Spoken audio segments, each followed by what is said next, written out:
네, 우리 하나님 말씀 베드로 전서 보겠습니다. 베드로 전서 1장 8절부터 17절까지 교독하겠습니다.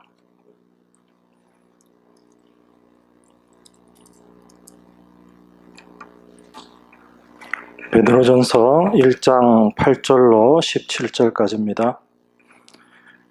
예수를 너희가 보지 못하였으나 사랑하는도다. 이제도 보지 못하나 믿고 말할 수 없는 영광스러운 즐거움으로 기뻐하니 이 구원에 대하여는 너희에게 임할 은혜를 예언하던 선지자들이 연구하고 부지런히 살펴서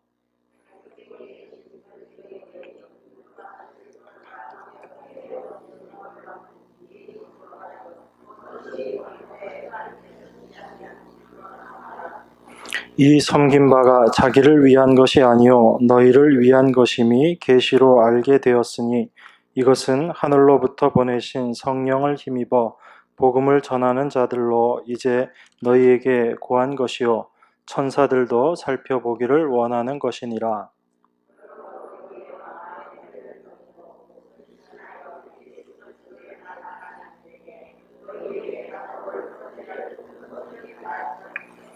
너희가 순종하는 자식처럼 이전 알지 못할 때 쫓던 너희 사욕을 본 삼지 말고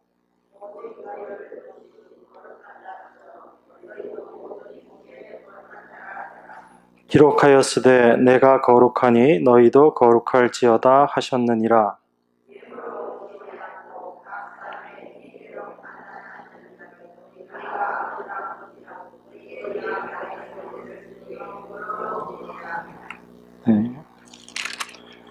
네, 저희가 지난주에 이어서 베드로서를 보고 있습니다. 베드로서는 특별히 성도들을 흩어진 나그네 그렇게 이야기하고 있습니다. 각 지역에 있는 흩어져 있는 하나님의 백성들인데 그들을 베드로는 나그네다라고 그렇게 정의하고 있는 겁니다.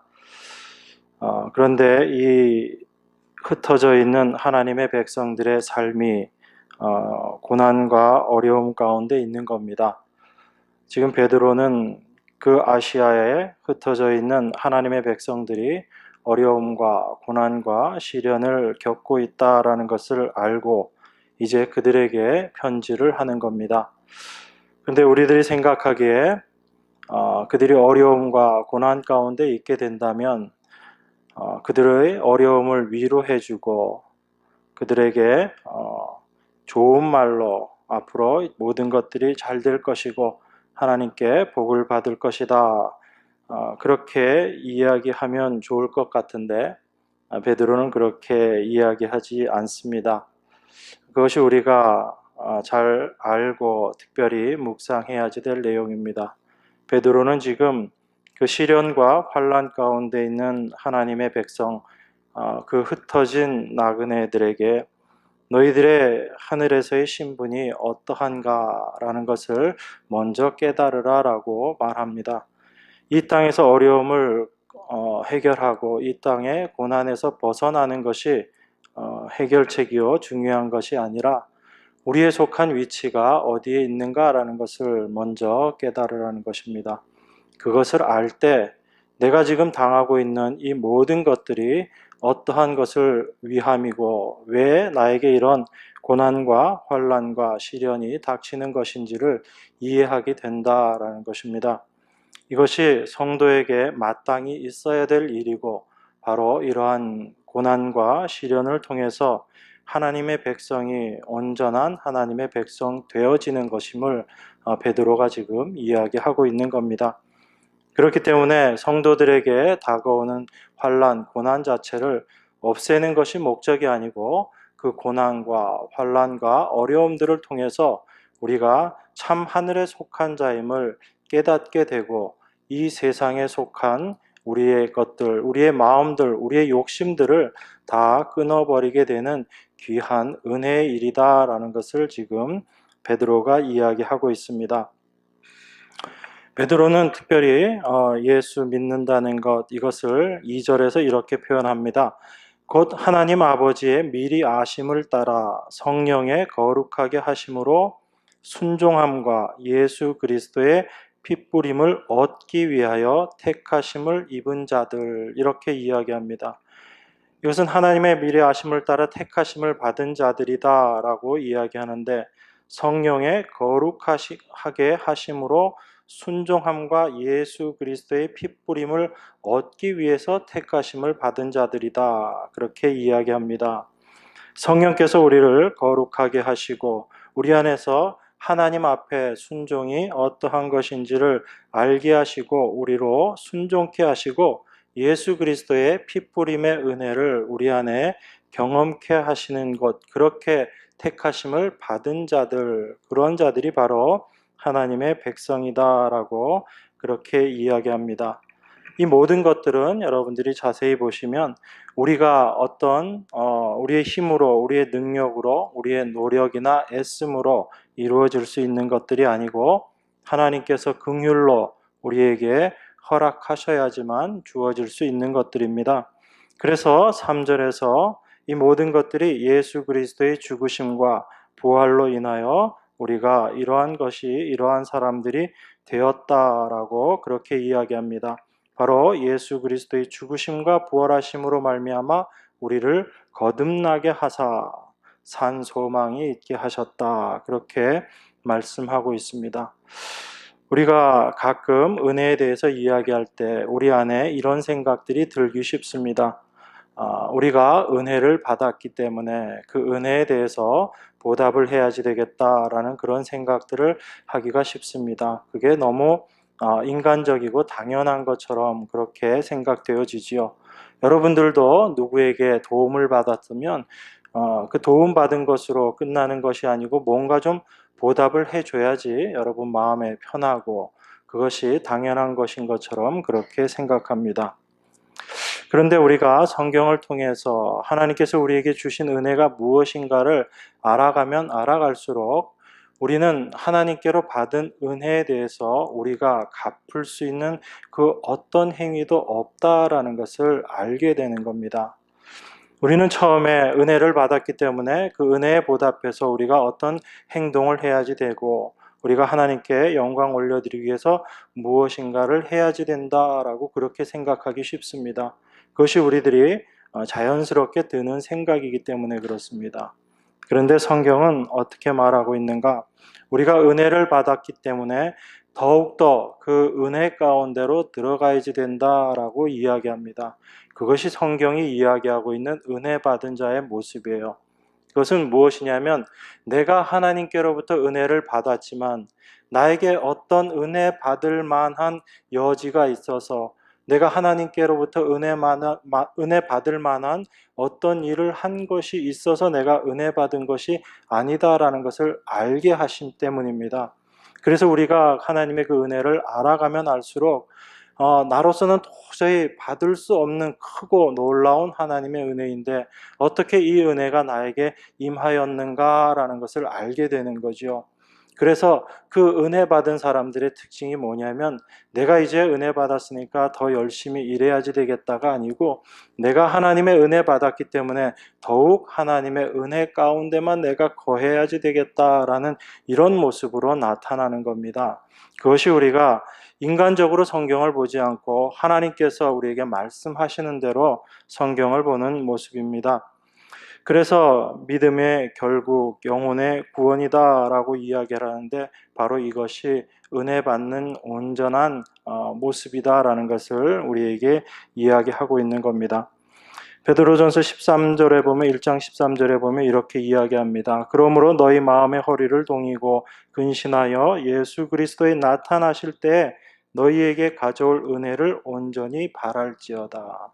이게 은혜 받은 자의 모습이거든요. 하나님께서 마지막에 예수님께서 이 땅에 오실 때 우리에게 온전하게 가져다 줄 은혜, 온전한 은혜, 그것을 우리가 바라는 것이 은혜 받은 자로서 이 땅을 살아가고 있는 우리들의 모습입니다. 그러니까 우리가 구원받았다, 하나님의 은혜 받았다라는 것은 이렇게 생각할 수 있습니다. 우리가 구원받은 이후에 어떤 삶을 살게 되는가?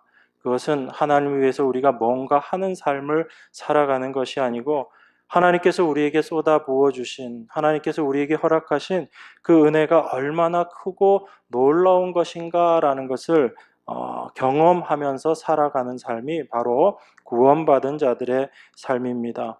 왜 인간이 하나님께로부터 이런 무한한 은혜를 받아야지만 되는지, 또 내 자신의 죄와 나의 악함과 나의 연약함을 동시에 알아가면서 이런 나를 구원하여 주신 하나님의 은혜가 어떤 것인가, 이것을 점점 더 알아가는 겁니다. 그래서 그것을 알고 경험한 베드로가 찬송하리로다 이렇게 이야기하는 겁니다. 내 자신의 모습이 어떠한지를 깨닫고 하나님의 크신 은혜가 무엇인지를 알았기 때문에 제일 먼저 우리 입에서 튀어나올 수 있는 말은 다른 게 없는 거예요. 찬송하리로다 이 말밖에 없는 겁니다. 그것을 우리가 우리 삶 가운데 경험하게 되는 거죠. 우리가 아직까지도 내가 뭔가 할 수 있다라고 생각하고 있을 때는 내가 하나님을 위해서 이것도 해드리고 저것도 해드려야지 된다라고 생각하기 쉽습니다. 또한 그렇게 생각하는 자기 자신이 상당히 기특하게도 느껴지고 대견하게도 느껴집니다. 그런데 어때요? 우리 자신의 모습을 점점 더 알아가면 알아갈수록 내가 하나님 앞에 뭔가 할 수 있는 자로 드러나던가요? 아니면 나는 하나님 앞에 아무것도 할 수 없는 그런 무능한 자, 불가능한 자로 드러나던가요? 그건 우리의 신앙생활의 경험을 통해서 우리가 경험하고 알고 있는 거죠. 하나님 앞에 도무지 우리가 설 수도 없는 자다라는 것이 우리의 신앙의 삶을 통해서 깨달아지고 알아지는 겁니다. 이런 나를 하나님께서 먼저 사랑하시고 하나님의 자녀 삼아주시고 하나님의 거룩한 자로 완성시켜 주셨다라는 것이 얼마나 크고 놀라운 은혜인지를 우리가 고백하게 되는 겁니다. 그래서 우리가 베드로의 고백처럼 찬송하리로다 이렇게 이야기할 수 있는 겁니다.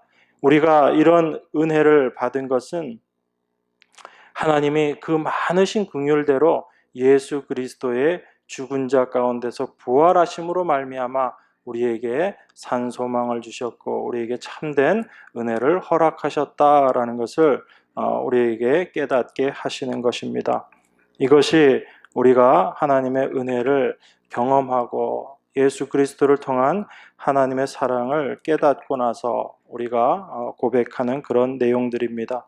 이런 사람들에게는 분명한 것이 있습니다. 그것은 뭐냐면 이 세상에 있는 썩어질 것들, 없어질 것들, 쇠하여질 것들에 대한 소망이 조금씩 끊어지는 거예요.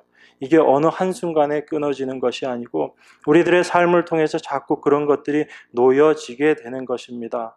그래서 이 세상에 소망 두고 있었던 것들이 영원하지 않다라는 것을 알고 그것이 나에게 있어도 오히려 그것이 나에게 참된 기쁨이 되지 못함을 우리가 자꾸 경험하게 되는 거죠. 그래서 썩어지고 없어질 것들에 대한 소망 대신 참 하늘의 것이 무엇인지 하나님께서 우리를 위해서 하늘에 예비해 둔 것이 무엇인지를 알게 되고 그것을 소망하고 소원하게 되는 겁니다. 그것을 베드로가 산 소망이다 그렇게 이야기합니다. 이런 것들이 우리 안에 점점 쌓여지면 쌓여질수록 우리들의 삶 가운데 고백되어지는 것은 이 세상과 하나님이 우리에게 약속하신 저 세상이 이제 구별되어서 우리 삶 가운데 경험되어지는 거예요. 자꾸 보여지는 겁니다. 우리의 몸은 이 세상에 살고 있지만 우리의 마음과 우리의 눈은 점점 저 하늘 하나님께서 허락하신 그곳을 우리가 향하게 되는 거지요. 그러니까 우리가 천국을 소망한다라는 것도 우리 자신의 의지대로 되는 게 아닙니다. 여러분, 사람들이 천국 가고 싶어하는 제일 큰 이유가 뭐지요? 그죠? 말씀 안 하셔도 여러분 표정을 보니까 바로 답이 딱 나오네요. 그죠? 자기의 욕심이잖아요, 처음에는. 그런데 우리가 그 욕심 가지고 천국 가려고 해서 갈 수 있나요? 안 되죠. 그런데 그런 우리들을 하나님께서 당신의 거룩한 나라로 불러주셨거든요. 그러시면서 우리 삶 가운데 깨닫게 하시는 것이 바로 우리 안에 있는 그런 욕심들이 무엇이었는지를 우리로 하여금 알게 하시는 겁니다. 하늘을 소망하는 것조차도 사실은 내 힘으로 되는 게 아니거든요. 우리가 이전에 소망하고 원했던 이 세상에서 세상의 시각으로 바랐던 천국과 여러분들이 하나님을 올바로 알고 말씀을 알고 나서 여러분들 마음 가운데 생긴 저 하늘나라에 대한 소망이 똑같던가요? 다르던가요? 만약에 지금도 똑같다고 그러면 여러분들 좀 스스로 생각해 보셔야지 됩니다. 우리가 하나님을 알지 못하고 참 하나님의 말씀을 알지 못하고 영원한 하늘나라를 알지 못할 때 우리가 욕심으로 원하고 바랬던 그 천국과 우리가 하나님을 통해서 알게 되고 말씀을 통해서 깨닫게 된, 그래서 우리 안에 진정한 소망으로 다가온 천국은 너무나 다른 거지요. 그래서 그 천국을 소망한다는 것, 영원한 새하늘과 새 땅을 소망한다는 것, 이것도 우리 안에서 나올 수 없는 것이다라는 것을 우리가 알게 됩니다. 왜냐하면 그 진정한 의미를 우리 스스로 알 수 없기 때문에 그래요. 그것이 하늘에 속한 것이거든요. 그 하늘에 속한 것들을 땅에 속한 우리들이 알 수 없는 겁니다. 그러면 그 하늘에 속한 것은 우리가 어떻게 알 수 있겠죠? 바로 하늘이신 그분이 우리 안에 들어오셔야지 하늘의 것들을 우리에게 말씀해 주시는 겁니다.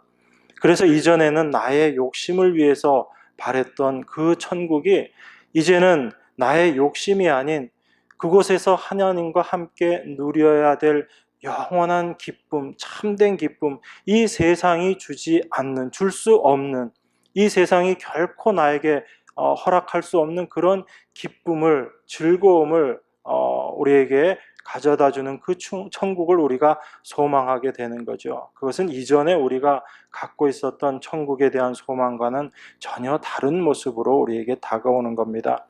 그러니까 천국을 우리가 소망한다라는 것 자체도 하나님께서 우리에게 그 마음, 온전한 믿음으로 우리에게 주시지 않으면 우리 안에 그런 소망들이 생길 수 없는 겁니다.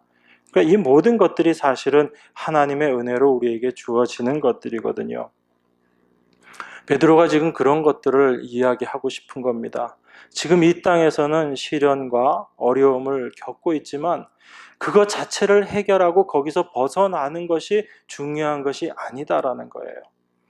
우리가 지금 신앙생활 하면서 이 땅에서의 삶을 살면서 물질적인 것이든 어떤 정신적인 것이든 여러 가지 어려움과 환난과 시련 속을 살아가고 있습니다. 그런데 그 문제 자체를 해결하는 것이 우리들의 최종적인 목표가 아니다라는 거예요. 우리에게 하나님께서 어려움을 주시고 고난을 주시고 시련을 주신 이유는 그 시련과 어려움을 통해서 하나님께서 우리에게 말씀하시고자 하시는 게 있다라는 거예요. 그것은 무엇이냐면 여전히 우리가 이 세상에 묶여서 이 세상에 잡혀서 살아가고 있구나라는 것들을 깨닫게 하시는 거예요. 그래서 그것 자체가 해결됨이 목적이 아니고 그것을 통해서 영원한 하늘나라가 어떤 곳인지를 우리 안에 소망케 하시는 겁니다. 그 소망이 내 안에 있을 때는 내가 이 땅에서의 삶이 어려움이 오고 고난이 오고 환난이 온다라고 해도 그것을 넉넉히 이길 수가 있어요. 그렇지만 그것이 없을 때에는 그저 지금 내 앞에 있는 이 문제를 해결해 주십시오라는 것에 여러분들이 매여 있으면 그 문제 해결하고 나면 또 다른 문제가 우리에게 오는 거예요. 이겨낼 수 있는 아무런 힘이 없는 겁니다, 우리가. 그런데 하나님은 우리 안에 믿음을 주세요. 그 믿음을 주시고 지금 우리가 겪고 있는 이 환난과 고난을 통해서 참된 하늘의 것이 어떤 것인지를 깨닫게 하시는 겁니다. 그것이 하나님께서 우리에게 주시는 은혜고 그것이 믿음이거든요. 그 믿음을 통해서 우리는 이제 온전한 구원이 무엇인지에 대한 소망이 생겨나는 거예요. 그저 내가 이제 구원받았으니까 천국은 내가 이제 따놓았으니까 내 마음대로 내 편한 대로 좀 살아봐야지 되겠다 이런 게 아니고 내 안에 소망을 주시고 하늘나라를 깨닫게 하심으로 말미암아 내 안에 그것을 향한 마음이 더욱더 불일 듯 일어나는 거예요. 그래서 그 마음으로 하나님을 더욱더 사랑하게 되고 하나님께서 나와 함께 하심이 기뻐지는 거고 나에게 비록 고난과 환난이 온다 할지라도 그 순간에도 하나님이 나와 함께 계시다는 걸 우리가 고백하게 되기 때문에 우리에게 참된 기쁨이 오고 즐거움이 오는 겁니다. 그것을 우리 믿음의 시련이다라고 지금 베드로가 그렇게 이야기합니다. 너희 믿음의 시련이 불로 연단하여도 없어질 금보다 더 귀하여 예수 그리스도에 나타나실 때 칭찬과 영광과 존귀를 얻게 하려 함이라. 우리에게 믿음의 시련이 있습니다. 이 믿음의 시련은 얼마나 귀한 것인가. 불로 연단해서 생기는 금보다도 훨씬 더 좋은 것들을 만들어내는 시련이 바로 믿음의 시련이다라는 겁니다. 이 시련을 통해서 우리 안에 하나님에 대한 온전한 것들을 소망케 하는 그러한 것들을 우리 마음 가운데 심어주시는 거죠. 그래서 베드로가 지금 시련을 겪고 있는, 고난을 겪고 있는 흩어진 나그네로서 살고 있는 하나님의 백성들에게 이렇게 이야기하는 겁니다. 그 시련 자체가 없어지는 것이 중요한 것이 아니고 그걸 통해서 하나님의 다루심을 경험하고 하나님께서 여러분들에게 허락하신 것이 무엇인지를 분명히 깨달아 알아라라는 겁니다.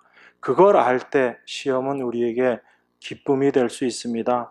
고난은 우리의 밥이다라는 이러한 담대함이 나올 수 있는 거죠. 그러니까 그 담대함이라는 것이 내 실력이 아닌 거죠. 하나님께서 우리에게 그 믿음을 주셔야지 그 믿음으로 말미암아 되어지는 담대함인 겁니다. 그러한 사람들의 삶 가운데 이런 모습이 드러납니다. 오늘 읽으신 본문 말씀입니다. 8절 보겠습니다. 예수를 너희가 보지 못하였으나 사랑하는도다. 이제도 보지 못하나 믿고 말할 수 없는 영광스러운 즐거움으로 기뻐하니 믿음의 결국 곧 영혼의 구원을 받음이라. 예수를 너희가 보지 못했지만 실제 지금 이 성도들은 이 아시아 지역에 흩어져 있는 나그네로서의 하나님의 백성들은 예수님을 직접 보지 못했죠. 부활하신 예수님을 보지 못한 사람들입니다. 그런데 그들이 그 예수님을 사랑한다라고 그렇게 이야기합니다. 우리 사람들은 어떻게 생각하죠? 나에게 보여주면 내가 믿겠다라고 생각하는 것이 사람들의 생각이죠. 하지만 예수님께서 말씀하셨죠. 아무리 죽은 자가 살아서 돌아간다 할지라도 그들이 그것을 통해서 믿음을 갖게 되는 것은 아니다라고 그렇게 말씀하셨죠. 그런 죽었던 자가 다시 살아난다 할지라도 하나님의 택하신 백성이 아니면 하나님께로부터 믿음을 받은 백성이 아니면 절대로 알 수 없고 믿지 못하겠다라는 것이 바로 하나님의 말씀입니다. 그런데 우리가 그 예수님을 눈으로 보지 않고도 우리가 믿게 되었잖아요. 그러면 이 믿음이 어떻게 생겨난 것일까요, 여러분? 하나님께서 여러분에게 그 믿음을 주셔서 우리가 그 예수님을 믿게 된 겁니다. 우리는 보지 않고 믿는 자들이잖아요. 그죠? 이 세상 모든 사람들은 내 눈으로 봐야지 믿는다라고 이야기합니다. 그래서 눈에 보이는 것들이 전부인 것처럼 살아가는 사람들이 이 세상이거든요. 그런데 우리는 어떻죠? 우리도 예전에는 그 세상에 속했던 사람이에요. 그래서 눈에 보이는 것만이 진짜인 것처럼 그렇게 살아가고 있었는데 어느 날 하나님이 허락하신 그 믿음이 우리 안에 들어옴으로 말미암아 우리 안에 보이지 않는 것을 이제 믿게 되고 그것을 바라고 소망하는 마음이 생긴 겁니다. 이것을 성경이 믿음이다라고 그렇게 이야기하는 거죠. 보이지 않지만 그 하나님의 말씀으로 말미암아 그 말씀을 우리가 있는 것으로 믿는 것, 그게 바로 믿음입니다. 이게 우리 안에서 되어질 수 없는 건데요. 그런데 우리가 지금 그 보이지 않는 그 예수님을 보지 못하고도 우리 마음 가운데 사랑하는 마음이 생기는 거예요. 사랑하는 마음이 생길 뿐만 아니라 말할 수 없는 영광스러운 즐거움으로 기뻐한다라고 이야기합니다. 여기서 영광스러운 즐거움으로 기뻐한다는 거죠.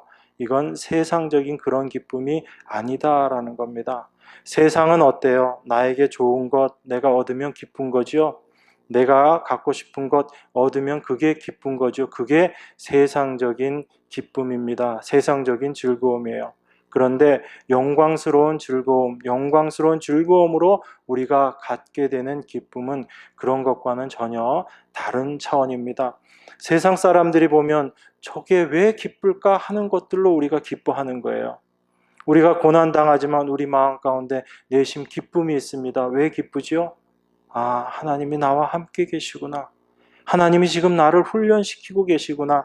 하나님이 나의 이 연약한 부분을 온전케 하시기 위해서 지금 하나님이 나에게 이 일을 행하시는구나 하는 것을 통해서 우리가 환난받고 고난받고 있으면서도 이 안에서 기쁨이 솟아나잖아요. 당장 당하는 환난은 힘들죠. 여러분들이 질병에 걸리고 가정사에 어려운 일들이 생기면 그거 자체는 우리를 힘들고 어렵게 만들어요. 그래서 힘듭니다. 그렇지만 내 안에서는 그것이 계속 힘들지가 않은 거예요. 그걸 통해서 내가 참 하나님 백성 되어가는 것이구나. 하나님 지금 나와 함께 하시면서 나를 참 하나님의 사람 만들어가고 계시는구나 라는 것을 우리가 깨닫기 때문에 우리 안에 즐거운 거예요. 우리 안에 기쁜 겁니다. 이게 영광스러운 즐거움으로 기뻐하는 거예요. 세상 사람들은 이런 기쁨 없는 겁니다. 세상 사람들은 어때요? 질병 오면 슬픈 거지요. 병 나으면 기쁜 거고요. 그렇지만 하나님의 백성들은 그런 게 아니다라는 얘기입니다. 왜냐하면 하나님이 그 모든 일들 가운데 우리와 함께 하시며 나를 참 하나님 백성 만들어가는 일 가운데 경험되어지는 것들이기 때문에 우리 안엔 그 모든 것들이 기쁨이 될 수밖에 없습니다.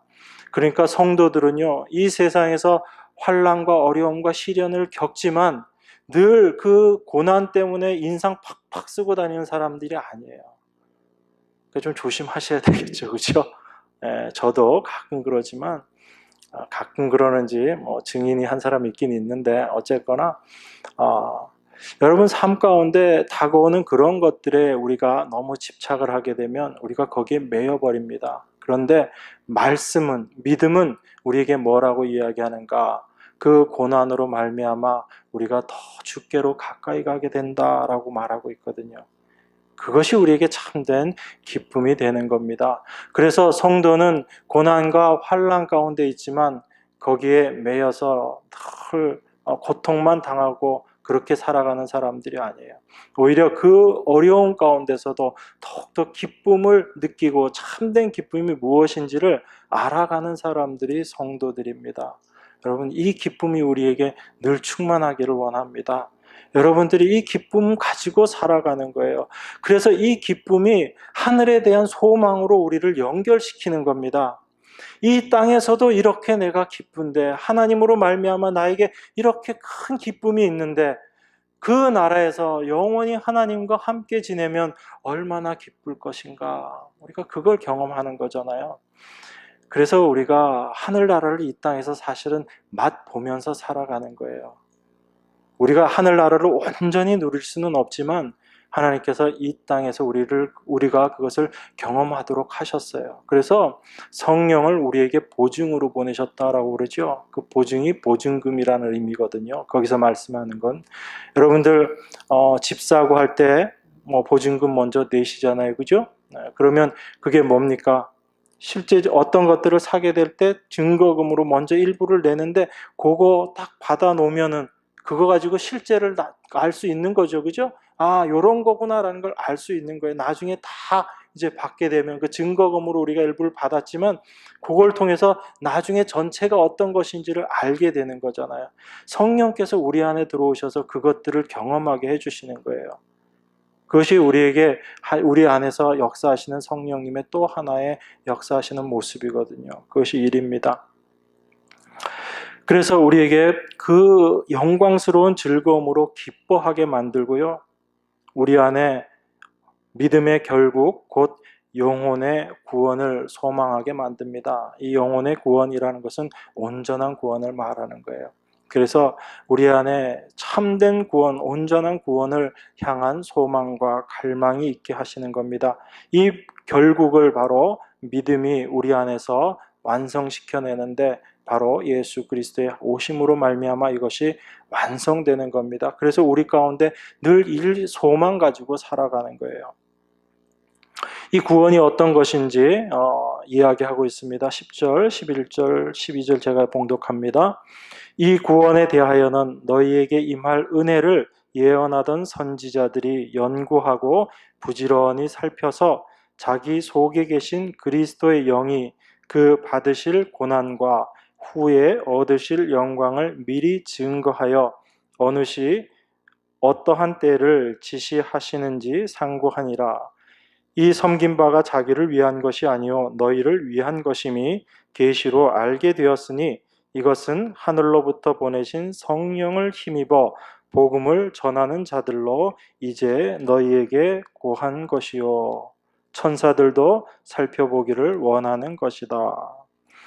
우리에게 임할 이 구원이 또 이 은혜가 어떤 것인지를 선지자들이 연구하고 부지런히 살폈다라고 이야기합니다. 우리가 구약의 선지자들을 보면 하나님의 심판만을 이야기하는 것 같지만 그들은 참 하나님의 은혜를 같이 이야기하고 있거든요. 하나님의 약속이 어떻게 완성될 것인가, 하나님의 언약이 어떻게 완성될 것인가에 대해서 선지자들이 함께 이야기합니다. 그들이 부지런히 연구하고 살폈는데 그들 안에 계신, 자기 속에 계신 그리스도의 영이 그 받으실 고난과 후에 얻으실 영광을 미리 증거하였다, 이렇게 이야기합니다. 여러분, 지금 여기 그리스도의 영이라고 그렇게 이야기하고 있죠. 구약의 선지자들이 어떻게 앞으로 오실 예수 그리스도를 알게 되었죠? 우리는 구약 그러면 예수님 오시기 전의 사건이고, 그래서 그 사람들은 예수님을 알지 못했다라고 생각하기 쉽습니다. 예수님이 오시고 난 이후가 신약이 열리기 때문에 우리가 그렇게 생각하기 쉽죠. 그런데 우리가 하나님의 말씀을 보면, 특별히 예수님께서 당신에 대해서 말씀하시는 내용들을 보면 그렇지 않은 것을 알 수 있습니다. 우리 마태복음 한 군데 찾아보겠습니다. 마태복음 22장 41절입니다.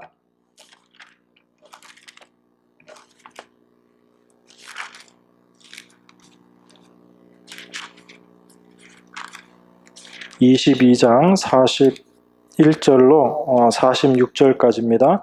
제가 가지고 있는 성경 38페이지입니다. 제가 봉독하겠습니다. 바리새인들이 모였을 때 예수께서 그들에게 물으시되 너희는 그리스도에 대하여 어떻게 생각하느냐? 네 자손이냐? 대답하되 다윗의 자손이니이다. 가라사대 그러면 다윗이 성령에 감동하여 어찌 그리스도를 주라 칭하여 말하되 주께서 내 주께 이르시되 내가 내 원수를 내 발 아래 둘 때까지 내 우편에 앉았으라 하셨도다 하였느냐?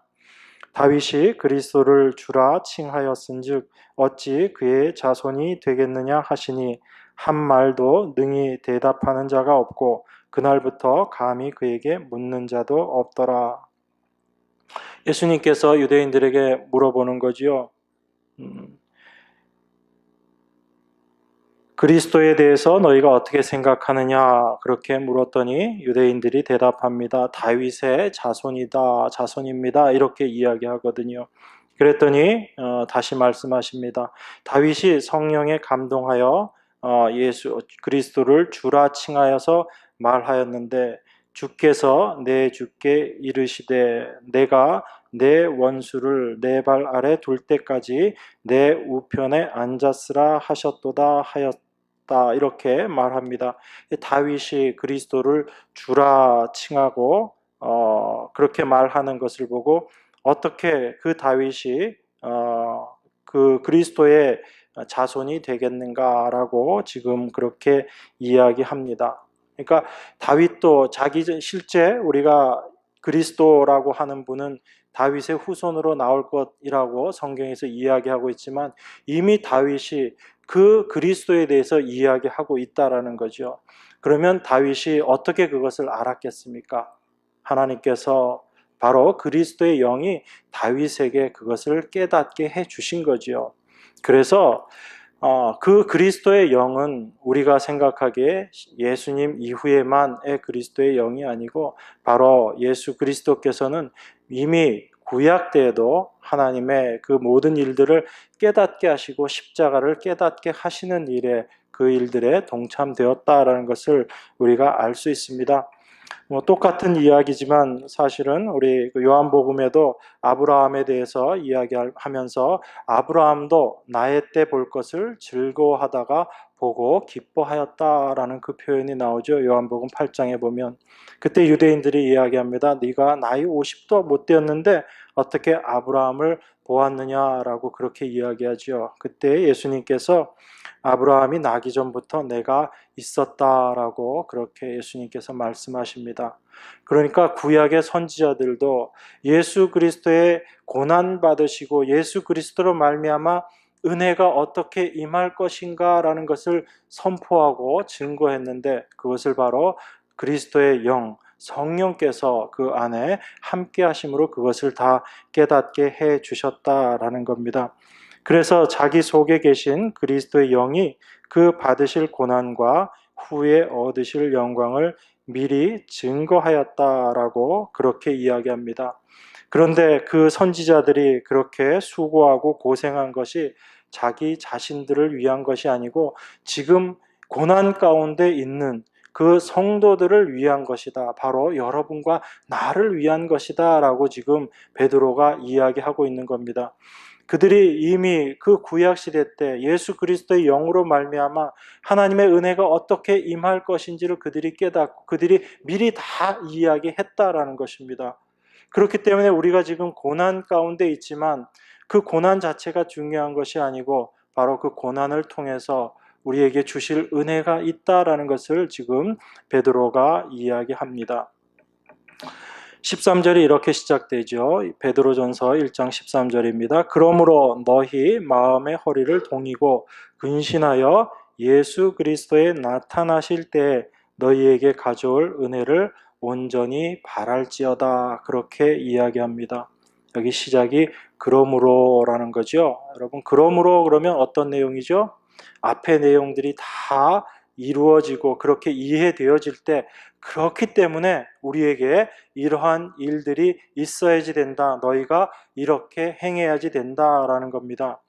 너희 마음의 허리를 동이고 근신하여 예수 그리스도에 나타나실 때 너희에게 가져올 은혜를 온전히 바랄지어다. 그렇게 이야기합니다. 마음의 허리를 동이라는 겁니다. 너희가 근신하라는 거예요. 이 마음의 허리를 동이고 근신하는 것은 이런 사람들만 가능합니다. 어떤 사람들인가 하면요. 지금 베드로가 이야기한 12절까지의 말씀을 올바로 깨닫고 알아진 사람, 그 믿음이 그 안에 임하여서 하나님의 은혜가 무엇인지를 안 사람들만, 내가 지금 고난 가운데 있지만 이 고난을 통해서 하나님께서 나에게 주시고자 하시는 은혜가 무엇인지를 경험한 사람들은 이제 그 마음 가운데 그 삶 가운데 이러한 일들을 하게 된다는 겁니다. 마음의 허리를 동이는 것 그리고 근신하는 것 이것을 이야기합니다. 여러분 허리를 동인다 그러면 어떤 의미죠? 여러분들이 어떨 때 허리를 동이죠? 요즘엔 잘 안 그러나요? 저희 남자들은 사실 별로 안 그런데 여자분들은 치마 입고 이랬을 때 일을 하기 위해서 허리를 동이시죠. 근데 허리를 동인다라는 표현이 신약에도 나오고 구약에도 나옵니다. 신약에도 허리를 동인다라는 표현이 나오지만 구약에 보면 어떨 때 너희 허리를 동이고라는 그런 말이 나오던가요? 출애굽기에 보면 그 말씀이 나오죠. 출애굽기 12장에 보면 그 말씀이 있습니다. 제가 읽겠습니다. 너희는 그것을 이렇게 먹을지니 허리에 띠를 띠고 발에 신을 신고 손에 지팡이를 잡고 급히 먹으라. 이것이 여호와의 유월절이니라. 유월절 음식 먹을 때 허리에 띠를 띠고라고 이야기하거든요. 그게 허리를 동인다라는 그 의미입니다. 이 허리에 띠를 띠고 왜 허리에 띠를 띠게 했죠? 유월절 양 먹을 때 아주 특별한 모습으로 양을 먹죠. 그죠? 허리에 띠 띠고 신 신고 지팡이 짚고 급히 먹습니다. 왜 그렇게 먹죠? 그렇게 먹는 이유는 딱 하나밖에 없어요. 하나님 말씀만 떨어지면 바로 출발해야지 되기 때문에 그곳을 떠나야지 되기 때문에 그렇습니다. 그러면 그 허리를 동이고 허리에 띠를 띠고 있다라는 것은 지금 내가 있는 곳에서 이제 떠날 것을 준비하면서 있는 모습이죠. 그러면 우리가 이 세상을 살면서 우리가 마음의 허리를 동인다라는 것은 어떤 의미일까요? 우리가 이 세상을 살고 있지만 이 세상이 영원한 곳이 아니다라는 것을 알고 있는 우리의 자세를 이야기하는 겁니다. 우리는 언제든지 주님 부르시면 이곳을 떠날 준비가 되어 있어야지 되는 사람들이거든요. 그래서 우리는 마음의 허리를 늘 동이고 살아가야지 돼요. 그거 풀어놓고 여기가 좋사오니 그러면서 이 세상의 것들에 취해서 살아서는 안 된다라는 겁니다. 그래서 베드로가 12절까지의 내용들을 다 이해했으면 그러므로 이제 너희는 너희 마음의 허리를 동이라 라고 이야기합니다. 이곳이 이 세상이 전부가 아니라는 겁니다. 이 세상이 영원한 것이 아니고 이 세상은 이제 우리가 애굽을 떠났듯이 그렇게 떠나야지 되는 것이 바로 이 세상이다라는 것을 우리에게 말씀하고 있는 거죠. 그런 사람들이 근신하는 겁니다. 근신하는 건 어떤 거죠? 우리가 근신할 때 술 취하지 말고 근신하고, 그 근신하는 것은 우리가 깨어 있는다라는 얘기죠. 무엇에 집중해서 있는다는 겁니다. 여러분, 무엇에 집중해서 있는 거예요? 하나님의 다시 오심을 기대하면서 거기에 우리의 온 마음을 쏟고 살아가는 겁니다.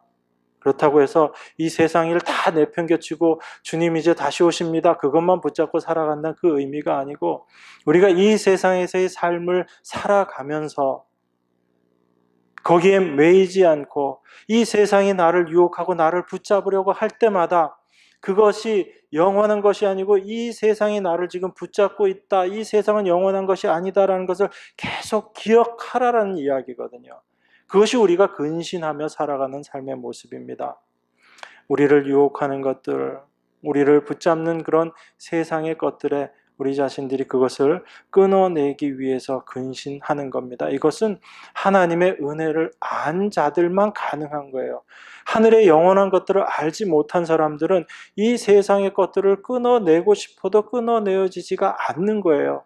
왜 그렇죠? 이 세상이 전부일 수밖에 없기 때문에 그래요. 하늘의 것들을 알지 못하기 때문에 이 땅이 전부인 것처럼 생각하는 사람들은 이 세상을 절대 끊어낼 수가 없습니다. 그 애굽에서 떠나올 수가 없는 거예요.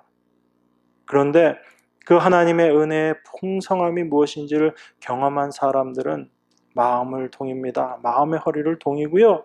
그리고 근신하며 그들이 기다리는 겁니다. 무엇을 기다리죠?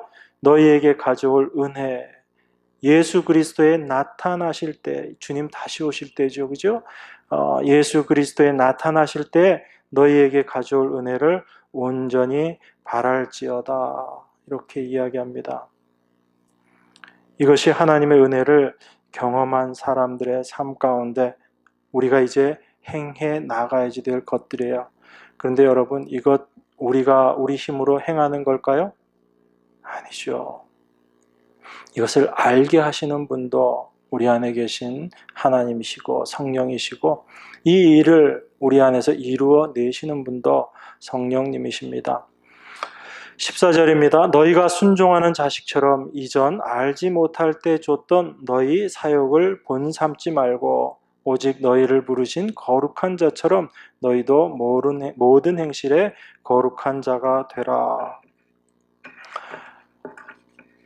사욕을 본삼지 말고 사욕을 버리라는 얘기죠. 우리의 순종은 어떻게 하는 것인가? 사욕을 본삼지 않는 것이 우리가 순종하는 모습이다라고 그렇게 이야기합니다. 그런데 이 사욕이라는 것을 성경은 이렇게 이야기합니다. 이전 알지 못할 때에 쫓던 너희 사욕, 이렇게 이야기합니다. 그러니까 여러분, 사욕이라는 건 어떤 거죠?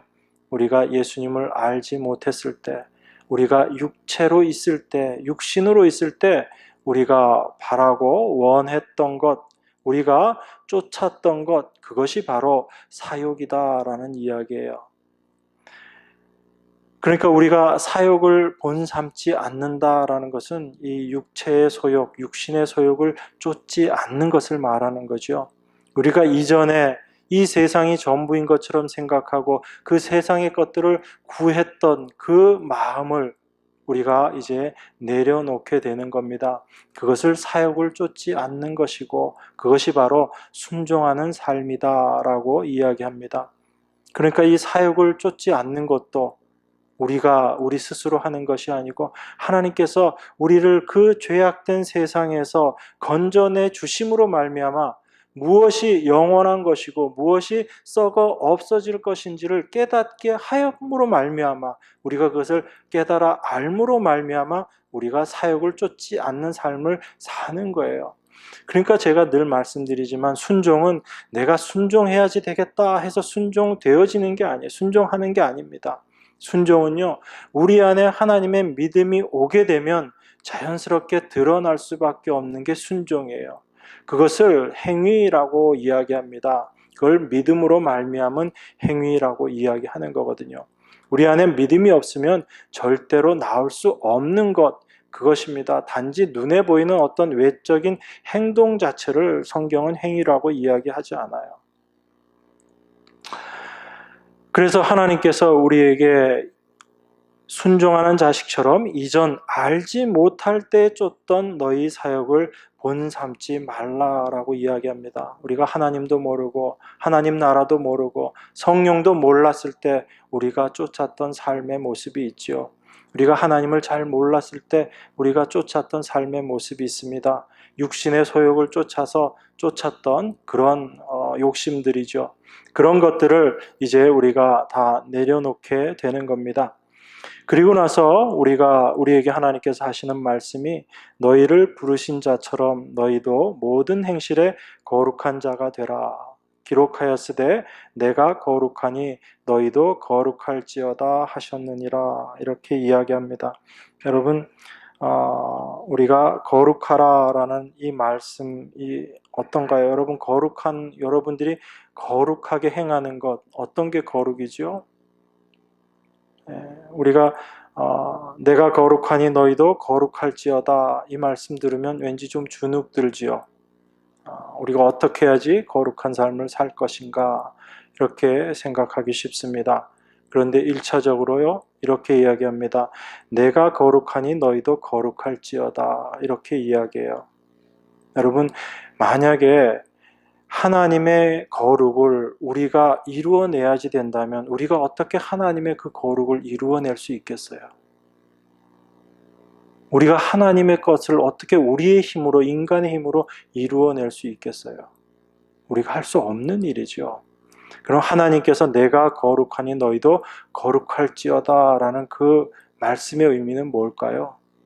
바로 그 하나님의 거룩함을 너희가 옷 입으라 라는 이야기예요.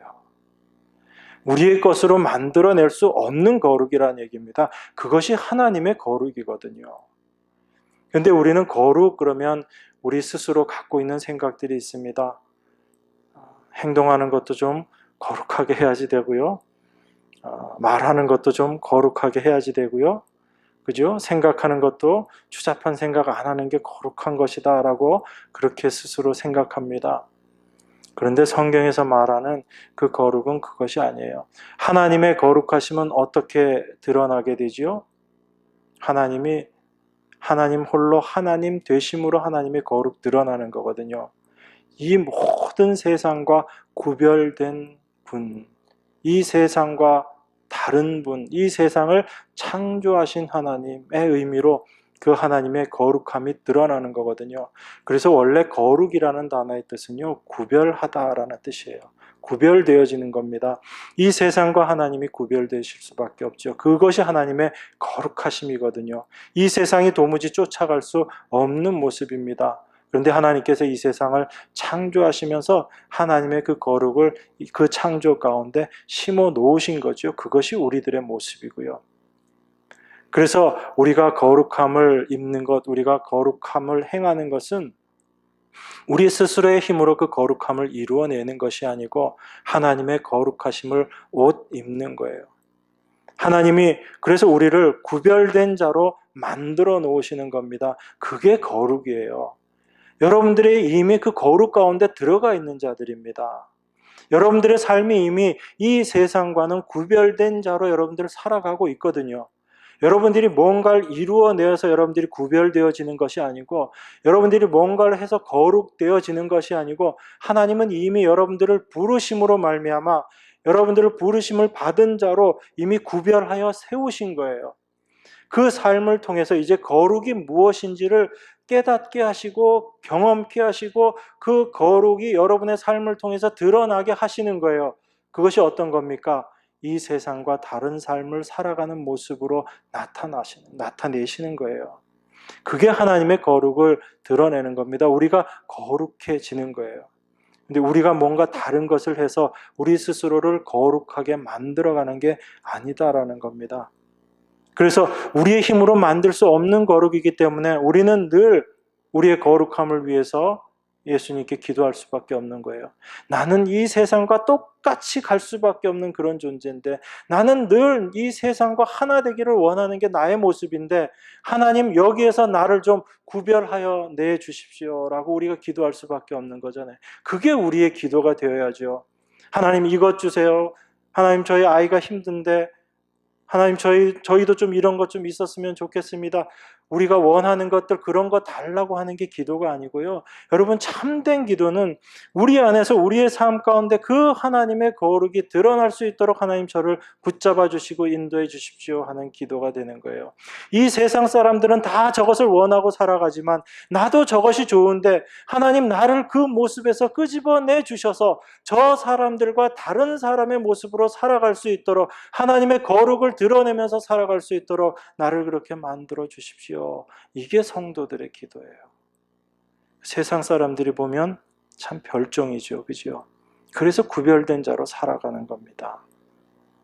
그러니까 이것은 우리의 힘으로 되는 게 아니죠. 하나님이 우리와 함께 하셔서 우리를 그렇게 만들어 주셔야지 가능한 거예요. 그래서 우리가 기도하는 겁니다, 여러분. 내가 좋아하는 것 얻기 위해서 기도하는 것이 아니고 하나님이 기뻐하시는 사람 되기 위해서 우리가 기도하는 거예요. 그 기도 하나님께서 들어주시는 겁니다. 내 욕심으로 내 원하는 기도는 하나님 안 들어주시죠. 혹시 주셔도 그걸 통해서 그것이 헛된 것임을 알게 하시는 거예요. 그걸 다시 나중에 놓게 하시죠. 우리의 기도는, 그리고 하나님이 들으시는 기도는 하나님 아버지에게 구하는, 예수 그리스도의 이름으로 구하는 겁니다. 그 주님이 어떤 분이셨어요? 내 기뻐하는 자다라고 말씀하신 하나님의 아들이잖아요. 하나님이 기뻐하시는 것을 우리가 구할 때 하나님은 그건 허락해 주시는 거예요. 우리의 기도가 그런 기도가 되어야지 됩니다. 나의 육신의 원함을 위한 기도가 아니고 하나님이 참 기뻐하시는 것을 구할 수 있는 그런 하나님 안에서의 실력 있는 여러분들이 되시기를 원합니다.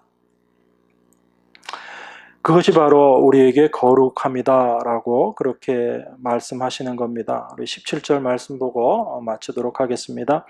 외모로 보시지 않고 각 사람의 행위대로 판단하시는 자를 너희가 아버지라 부른즉 너희의 나그네로 있을 때를 두려움으로 지내라. 외모를 보시지 않고 행위대로 판단하신다고 합니다. 여러분 우리가 그냥 생각하면 외모나 행위나 이게 똑같은 말 아닌가 이렇게 생각하기 쉽지요. 그런데 사실은 다른 겁니다. 지금 베드로가 이야기하는 것은 외모라는 것은 그냥 겉으로 보이는 거예요. 겉으로 보이는 것으로 우리가 판단하고 하는 것, 그것이 외모로 본다라는 겁니다. 그런데 하나님은 우리를 외모로 보시는 분이 아니다라고 그렇게 얘기합니다. 하나님은 어떻게 판단하시는가? 각 사람의 행위대로 판단하신다 그렇게 이야기합니다. 여기서 말하는 이 행위라는 것은 우리가 겉으로 표현하고 드러내는 그런 단순한 그런 행동 그런 것들을 이야기하는 것이 아니고 우리 안에 믿음이 들어오게 되면 나타나게 되는 행위를 이야기하는 겁니다. 이걸 야고보가 이야기한 거거든요. 야고보가 이야기하는 행위는요, 우리가 생각하는 그런 의미에서의 행위가 아니고 믿음이 그 안에 들어가게 되면 자연스럽게 나올 수밖에 없는 것, 그것을 야고보가 행위라고 그렇게 이야기한 겁니다. 오늘 지금 베드로가 이야기하는 것도 그 행위를 이야기하는 거예요. 아브라함의 행위를 야고보가 어떻게 이야기하죠? 그 아들 이삭을 제단에 바친 걸 이야기합니다. 그럼 여러분들이 아브라함의 그 행위를 본받기 위해서 자식들 다 하나님께 바쳐야지 돼요? 다 자식들 제단에 드려야지 됩니까? 아니면 기생 라합처럼 나라를 다 팔아먹어야지 그게 행위하는 거예요? 그런 거 아니지요. 그러면 어떻게 아브라함이 그 일을 행했습니까? 아브라함이 끝까지 사실은 자기 스스로 아들을 만들어내려고 애썼던 사람이잖아요. 그런데 나중에 알게 되죠. 이 아들 이삭은 내 힘으로 만들어내는 게 아니고 하나님의 약속으로 언약으로 태어나는 것이구나라는 걸 아브라함이 깨닫죠. 그래서 이삭 낳기 전에 아브라함이 할례를 행하는 겁니다. 내 힘으로 낳는 거 아니네요. 이거 고백하는 거거든요. 하나님께서 그래서 이삭을 주시기 전에 할례 행하라 라고 이야기하시는 거예요. 인간의 힘으로, 인간의 생식 능력으로 만들어내는 것이 약속의 자녀가 아니다라는 겁니다. 아브라함은 그 전까지는 어떻게 했어요? 자기 힘으로, 자기 능력으로 자식 만들어내려고 했던 게 아브라함의 모습이었잖아요. 그런데 아브라함이 안 거죠. 이삭이 태어나는 것을 경험하고 나서 이제 안 겁니다. 아, 내 힘으로 하는 거 아니구나. 하나님이 하셔야지 하나님의 약속의 자녀는 태어나는구나. 그것을 안 겁니다. 아브라함의 믿음이 온전케 된 거죠. 그 믿음이 아브라함에게 임했을 때 아브라함이 이삭을 바치는 겁니다. 내가 이 이삭 바치더라도 죽이더라도 하나님께서 다시 살리실 것이다 라는 그 믿음이 아브라함 안에 생겼던 거예요. 그렇게 바쳐진 이삭이 사실은 예수 그리스도죠. 그래서 그 이삭이 바쳐졌음을 보여주는 게 그때 나타나 있던 한 양이잖아요. 그 순양, 염소 잡아서 제물로, 이삭 대신 제물로 드리죠. 대신 제물로 드렸다라고 이야기하지만 그것이 바로 이삭의 죽음이죠. 그것을 아브라함이 본 겁니다. 그것이 아브라함의 믿음, 아브라함의 행위거든요. 그걸 성경에선 행위라고 이야기해요. 단순하게 드러나는 어떤 것들, 그걸 행위라고 이야기하지 않습니다. 여러분, 기생 라합이 어떻게 자기에게 온 정탐꾼들을 다 돌려보내고 그렇게 했죠? 라합 안에 그 믿음이 있었어요. 어떤 믿음이요? 하나님의 나라가 이제 하나님께서 하나님이 주인된 그 나라 이스라엘이 이제 여리고성을 치러 온다. 이 여리고성은 이제 망하게 되었구나. 그걸 라합이 안 거예요. 내가 살고 있는 이 세상이 이제 망하는 세상이구나라는 것을 기생 라합이 안 거예요. 그것을 알았기 때문에 그 정탐꾼들을 영접할 수 있었던 거죠. 여러분, 그게 우리의 믿음의 모습 아닙니까? 지금 이 세상을 살면서 믿지 못하는 건 어떤 걸 믿지 못하는 거예요? 사람들이 믿지 않는 것은 이 세상이 멸망할 것이기 때문에 예수님 믿어야 된다라는 것을 안 믿고 사는 것이 이 세상이잖아요.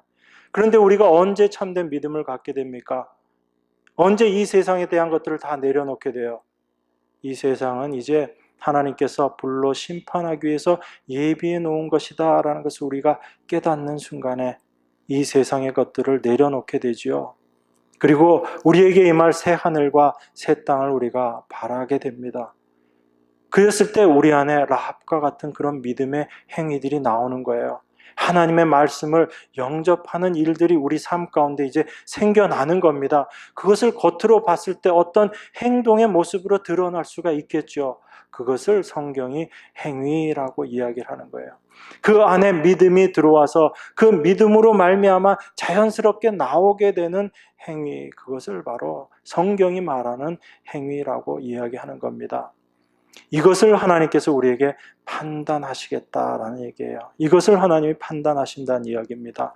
우리 안에 있는 것들이 무엇인지를 하나님께서 겉으로 단순히 드러나 있는 그런 외모로 우리를 보시지 않고 우리 안에 있는 행위대로, 각 사람의 행위대로 판단하시는 분, 그분이 바로 우리가 하나님 아버지다 부르는 그분이란 얘기예요. 그렇기 때문에 우리는 이 세상을 살아가면서 어떤 마음으로 살아가야지 되는가? 우리가 이 세상을 나그네로 살아가고 있을 때 우리 마음 가운데 두려움이 있어야지 된다는 얘기예요. 그 두려움은요, 단지 무섭고 떨리는 그런 의미의 두려움이 아니라 바로 내가 이 세상을 살아가지만 나는 연약해서 이 세상의 것에 계속 쓰러질 수밖에 없는 존재인데 하나님 그런 나를 붙잡아 주십시오. 하나님이 붙잡아 주시지 않으면 나는 그냥 세상에 속해서 그 세상에 살아갈 수밖에 없는 것이 나의 모습입니다. 라는 나의 연약함을 고백하는 두려움이란 얘기예요. 단지 하나님 두렵고 떨려서 내가 이 세상에서 하나님 뜻대로 살지 못하면 나를 벌 주시는 하나님, 그래서 두려움이 아니라 나는 연약해서 하나님이 나를 붙잡아 주시지 않으면 나는 그냥 세상에 속해서 세상 사람들하고 똑같이 살아갈 수밖에 없는 그런 죄인인데, 하나님 나는 그렇게 떨어질 수밖에 없는 죄인인데, 나는 그런 연약한 자인데 라는 그 두려움을 가지라는 얘기입니다. 그 두려움을 가질 때 우리가 하나님을 의지하게 돼요. 하나님께 우리가 기도하게 됩니다. 그것이 바로 이 세상을 나그네로 살아가는 사람 마음 가운데 갖게 되는 두려움이란 얘기예요. 여러분, 나그네로 있어서의 삶이 절대로 쉬운 게 아니죠. 그런데 중요한 것은 우리들은, 이 땅을 나그네로 살아가는 성도들은 본향이 있어요. 그냥 이 세상을 갈 곳 없이 정처 없이 헤매는 나그네가 아니고 우리가 가야 할 곳이 분명한 나그네입니다. 그래서 그곳을 우리가 소망하면서 가기 때문에, 그 소망이 무엇인지를 우리가 알고 있기 때문에 이 땅에서의 삶을 우리가 두려움으로 살아갈 수 있는 거예요. 우리의 마음이 하나님 원하시는 그 삶을 살아가게 되기를 원하는 그런 두려움들이 있는 겁니다. 그 두려움을 이야기하는 거예요. 그냥 여러분들이 생각하는, 세상이 이야기하는 그런 두려움이 아니고 참 하나님의 뜻대로 살아야 되는데 우리는 그런 모습으로 살아갈 힘과 능력이 없기 때문에 두려운 거예요. 그래서 하나님이 나를 도와주시면 안 됩니다 라는 이 기도함으로 날마다 깨어서 근신하며 살아가는 자의 두려움, 이 두려움을 지금 우리에게 이야기하고 있는 겁니다. 이러한 두려움을 가지고 이 세상을 나그네로 살아가는 자들이 하나님의 백성된 자들입니다. 마지막으로 히브리서 11장에 있는 말씀 제가 봉독하고 마치도록 하겠습니다.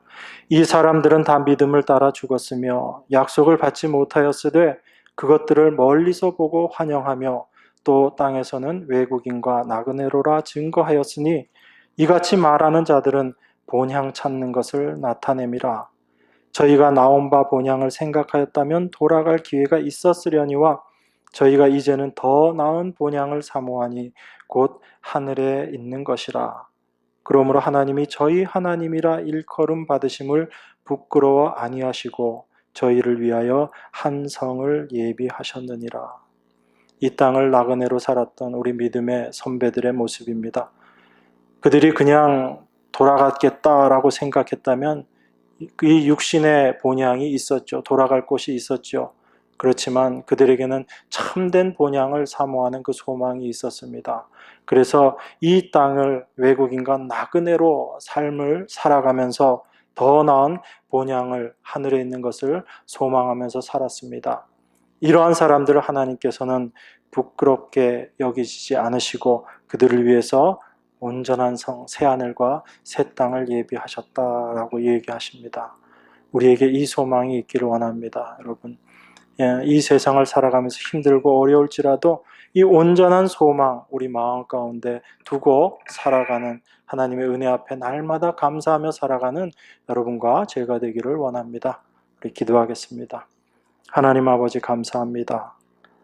우리가 이 땅을 나그네요 외국인으로 사는데 그저 정처 없이 사는 것이 아니요 우리 안에 온전한 소망으로 본향을 향하게 하시며 하나님의 거룩한 것들로 경험하고 알아가게 하시니 감사드립니다. 우리 안에 이것이 진정한 소망 되게 하시고 우리에게 이것이 온전한 소망 되게 하셔서 이 세상 하나님의 백성으로 살아가는데 부족함이 없는 저희들 될 수 있도록 하나님 은혜로 함께하여 주시옵소서. 하나님께서 저희들을 붙잡아 주시지 않으면 아무것도 할 수 없음을 고백하는 두려움과 떨림으로 주님 앞에 간구하오니 주님 저희들 마음 가운데 참된 기쁨으로 함께 하시며 우리의 온전한 찬송으로 드러날 수 있도록 하나님 함께하여 주시옵소서. 우리 안에서 이 일을 이루시는 귀하신 예수 그리스도 이름 받들어 기도드리옵나이다. 아멘.